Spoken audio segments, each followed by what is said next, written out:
Shabbat Shalom B'nai Torah, Moadim L'Simcha, happy holiday. We're in the midst of Sukkot. This is the first year in a very long time that I don't have my own sukkah.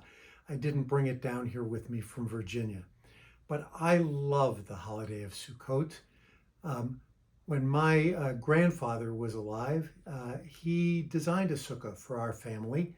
My grandfather was a plumber, so he designed the sukkah out of galvanized pipe and flanges that we were able to screw into our patio in the backyard. We set the thing up every year. It weighed a ton between the pipe and the panels of plywood that he had. And it was so well constructed that if we'd hooked up a hot water source to it and run it through those galvanized pipes, could have heated the whole thing. It was just a wonderful place to be. My great-grandfather, who was my grandfather's father-in-law, loved to sit in the sukkah. And when he got old enough that he was no longer able to put up a sukkah in his own backyard, my mom would go and pick him up and bring him over to our backyard, and he would just sit out there and enjoy himself.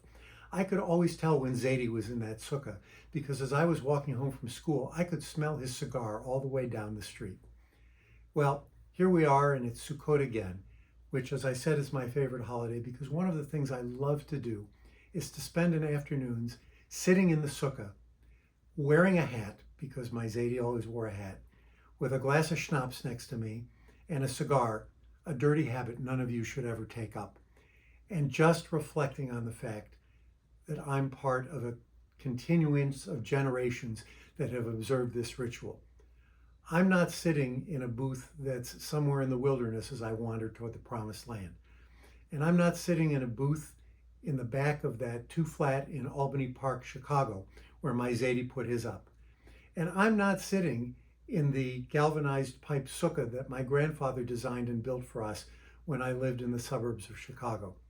But wherever I am, whoever sukkah I'm in, including here in the courtyard of B'nai Torah, that's where I am when I sit. I hope you have pleasant memories of Sukkot, and I hope you have pleasant present-day experiences of Sukkot, so that when your children and your children's children think back, they have something to remember you by too. Chag Sameach.